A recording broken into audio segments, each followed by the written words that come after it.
দক্ষিণ প্রশান্ত মহাসাগরের মাঝখানে চিলি থেকে প্রায় ৩৫০০ কিলোমিটার দূরে একটি ছোট্ট আগ্নেয় দ্বীপ, ইস্টার আইল্যান্ড। স্থানীয়দের ভাষায় এর নাম রাপা নুই। আজ এটি বিশ্বের সবচেয়ে বিচ্ছিন্ন জনবসতিপূর্ণ দ্বীপগুলোর একটি। কিন্তু এই নির্জন ভূমি বিশ্বজুড়ে বিখ্যাত এক রহস্যের জন্য, মোয়াই মূর্তি।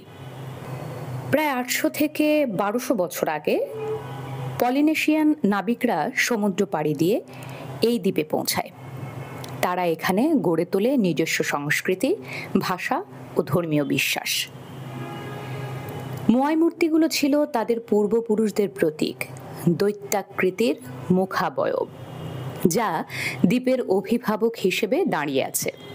সবচেয়ে উঁচু মোয়াইয়ের উচ্চতা ১০ মিটারেরও বেশি, ওজন প্রায় ৮০ টন। সবচেয়ে বড় প্রশ্ন, এত বিশাল পাথরের মূর্তি কিভাবে স্থানান্তরিত হলো? বিজ্ঞানীরা মনে করেন হয়তো তারা দড়ি ও কাঠের কাঠামো ব্যবহার করে ধীরে ধীরে এগুলো সরিয়ে নিয়ে যেত। কিন্তু অতিরিক্ত মূর্তি নির্মাণ, বন ধ্বংস ও সম্পদ সংকটের কারণে রাপা নুই সভ্যতা ধীরে ধীরে ভেঙে পড়ে। আজ ইস্টার আইল্যান্ড ইউনেস্কো বিশ্ব ঐতিহ্য তালিকাভুক্ত। প্রতি বছর হাজার পর্যটক এখানে আসে রহস্যময় মোয়াই দেখতে। স্থানীয়রা তাদের ভাষা ও সংস্কৃতি পুনরুদ্ধারের চেষ্টা করছেন, যেন রাপা নুইয়ের গল্প হারিয়ে না যায়।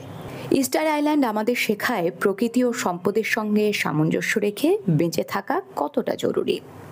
আর বিশাল পাথরের চোখের দিকে তাকালে মনে হয় হাজার বছর আগে যারা এগুলো নির্মাণ করেছিল তারা যেন এখনো পাহারা দিচ্ছে এই দ্বীপকে।